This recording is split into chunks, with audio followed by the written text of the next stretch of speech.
Good evening. You're watching The Big Story with me, Haryanto Diman. We begin with breaking news. According to China's state broadcaster CCTV, a China Eastern passenger jet carrying 132 people has crashed in the Guangxi region. The number of casualties is unknown. Now, joining me live from Beijing is the Straits Times' China correspondent Elizabeth Law. Elizabeth, what's the latest you're hearing? Right. So what we know thus far is that there were 132 people on board, 123 passengers and 9 members of crew. It was actually meant to have been a flight from Kunming to Guangzhou, a fairly short flight, in fact, a 2-hour-long flight that took off at 1:10 p.m. So we know that midway through the flight, it lost contact with Guangzhou's Baiyun Airport, which is what the civil aviation authorities have said. However, we still do not know how many casualties exactly there are. But what has been very telling is the fact that China Eastern, the carrier, has turned their entire webpage black and white. So I think that is somewhat indicative of what is happening. And of course, images that we've seen on social media, unverified images, I might add, from the ground showing rescue efforts have shown sides of a green mountain that with smoke, billowing smoke. And of course, there have been images as well of broken parts, aircraft parts that have been seen. But as of now, there has been no official confirmation exactly about how many casualties there are or whether or not a black box has been found. And what I'm just seeing an alert is that a rescue team of 117 people have just arrived at the scene in Guangxi province. And I think there will be more updates to come. Well, thank you so much, Elizabeth. That was our China correspondent, Elizabeth Law, in Beijing. Now, you can keep abreast of this developing story at straitstimes.com.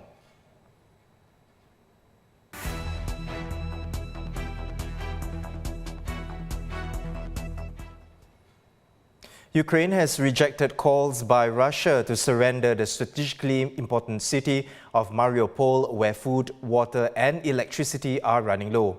Mariupol has been under Russian bombardment for over 3 weeks and has seen some of the most intense fighting in the war. Ukrainian officials say there can be no question of any surrender or laying down of arms.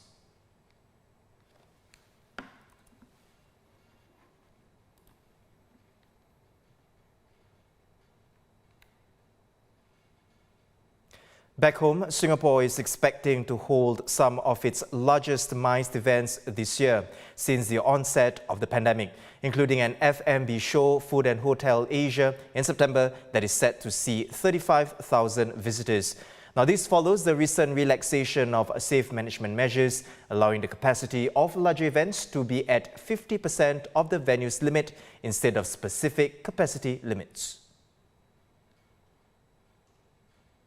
After a 12-day hunt, a wild boar in Yishun Park has been caught and the park reopened to the public. The animal was trapped on Sunday by NParks officers and has since been euthanized humanely for public safety. A woman was taken to hospital after being knocked unconscious when the boar ran into her at an Yishun HDB block on March 9th. And the hotel industry aims to achieve net zero emissions by 2050 as part of a new roadmap. Believed to be the first of its kind in the world, the focus areas include water and energy conservation, waste management and recycling. Some hotels like Marina Bay Sands have already started greening their operations.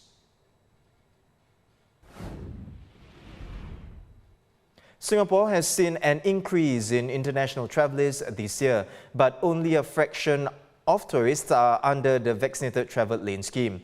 According to Singapore Tourism Board, there were 67,760 international visitor arrivals in February and about 57,000 in January. Most of them were people visiting friends or staying with relatives here, not spending as much on tourism. With more is our transport correspondent, To Ting Wei. Ting Wei, until Singapore eases restrictions to allow all fully vaccinated travellers to enter the country, essentially doing away with the VTL scheme, will tourism ever recover to pre-pandemic levels? So regardless of what Singapore does with the BTL scheme, the tourism will recover to pre-pandemic levels this year for sure. And I mean, by international forecast, it has been estimated that international tourism and air travel will recover maybe around 2024.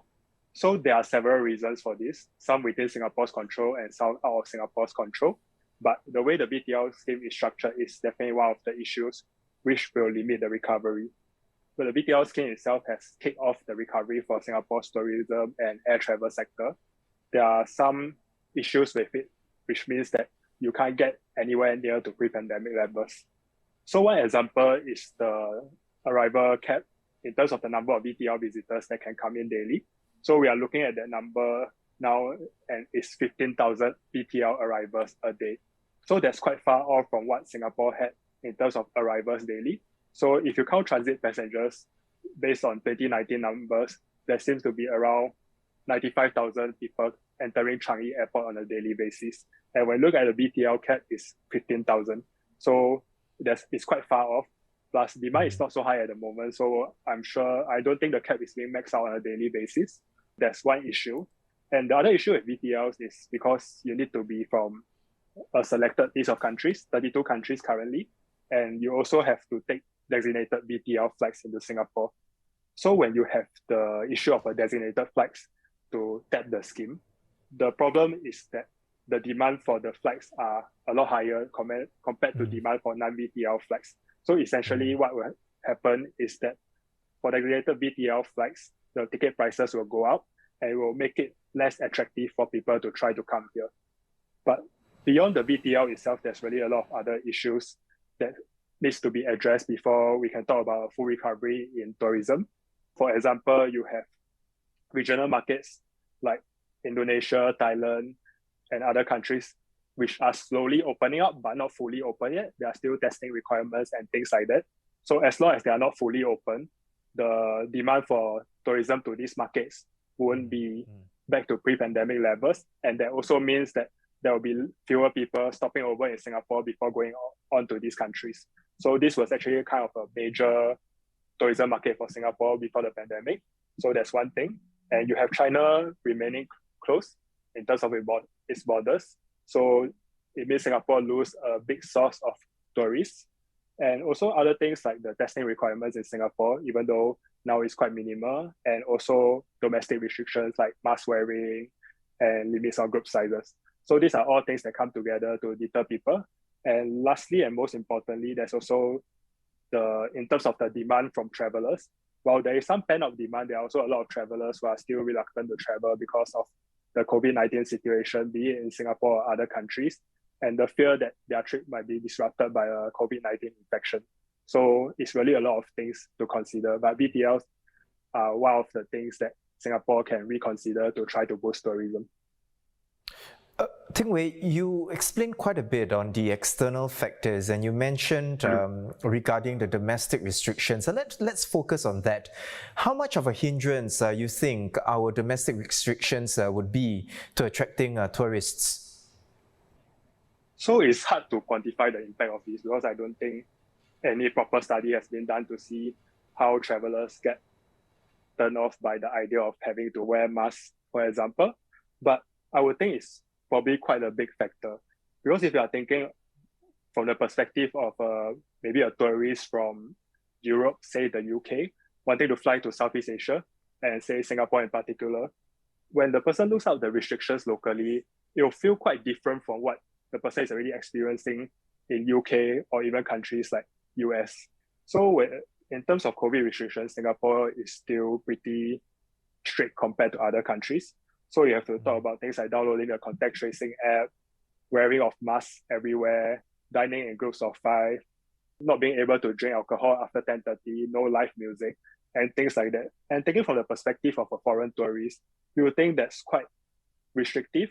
I mean, because for them, they have already lived past the life during a pandemic. They have gone through restrictions like this, like mask wearing and such. And coming from their country where these restrictions have mostly been lifted into Singapore to face all these restrictions, I think it's quite a deterring factor. And anecdotally, I've heard of people who have come here and who felt very uncomfortable by these restrictions. Other things like the lack of a nightlife scene in Singapore now because of the COVID situation, and to tell people that they come here and they stick to groups of 5, nothing more, it's also another big issue because if you have big families coming here, it's not possible for them to kind of travel separately, eat separately, because that's not really what they want. I think for that, it's hard to quantify, but it's definitely a big turn off compared to other destinations where there are fewer restrictions. So, bearing what you've just said, how is Singapore then preparing for more tourist arrivals, and what is it doing to increase its appeal as a leisure destination? So for that, it's really dependent on the COVID-19 situation.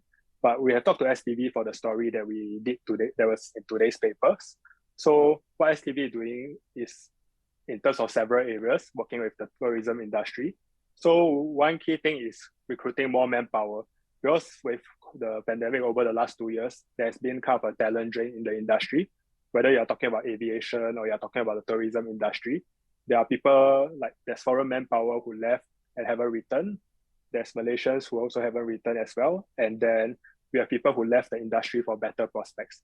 So now, even as Singapore prepares to welcome more travelers, the issue is that there's a manpower, there might be a manpower crunch. So STV and the industry is working to bring back in more manpower to handle the increased demand.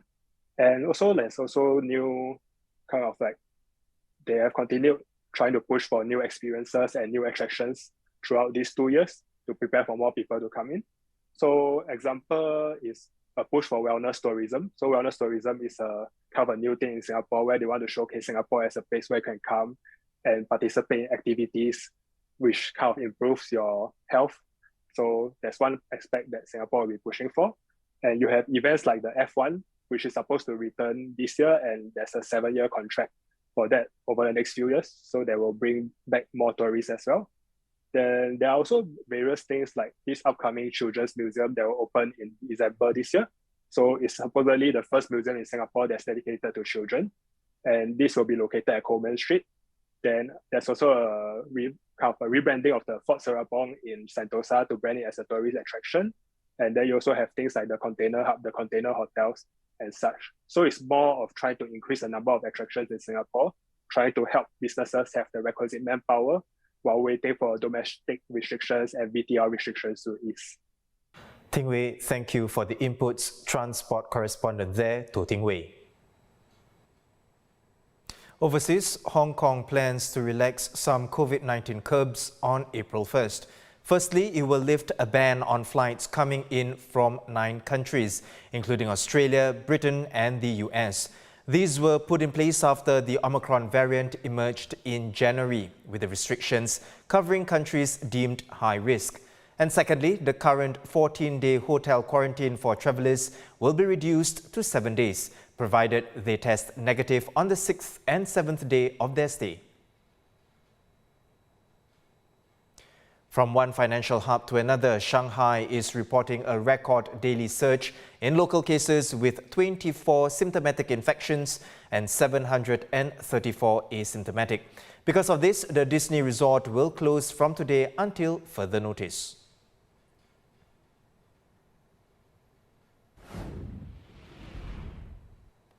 And those are our top stories for today. Visit straitstimes.com for more news and our YouTube channel for more videos. Subscribe by hitting the red button below. I'm Haryanto Diman. See you tomorrow for more stories on The Big Story.